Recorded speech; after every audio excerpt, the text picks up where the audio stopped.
আসসালামু আলাইকুম সম্মানিত দর্শক শ্রোতা, দেখতে পাচ্ছেন কোথা থেকে জানি বন্যায় একটা গরু ভেসে এসেছে যমুনা নদীতে।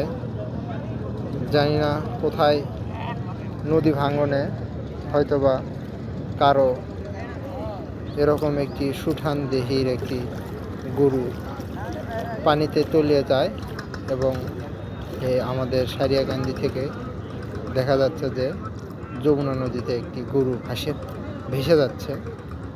বন্যার সময় দেখছেন বন্যা পরিস্থিতি কী রকম সারিয়াকান্দিতে।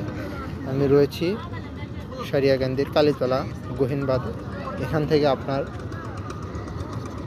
যমুনা নদীর সৌন্দর্যটা উপভোগ করা যায় এবং সেই সাথে বন্যাস্থ বিভিন্ন মানুষ এবং পরিবারকে দেখা যায়। এখান থেকে আসলে সামনের যে বিস্তীর্ণ চর দেখতে পাচ্ছেন, এটা আস্তে আস্তে পানির তলে তলিয়ে যাবে। আর অল্প কিছুদিনের মধ্যে যদি আরও বন্যা হতে থাকে বা পানি বৃদ্ধি পেতে থাকে যমুনা নদীতে, তাহলে কিন্তু আরও পানি বৃদ্ধি পাবে। সেই সাথে এই বিস্তীর্ণ চরটা, বাটি চর বলে এটাকে, এই চরটা কিন্তু ডুবে যেতে পারে।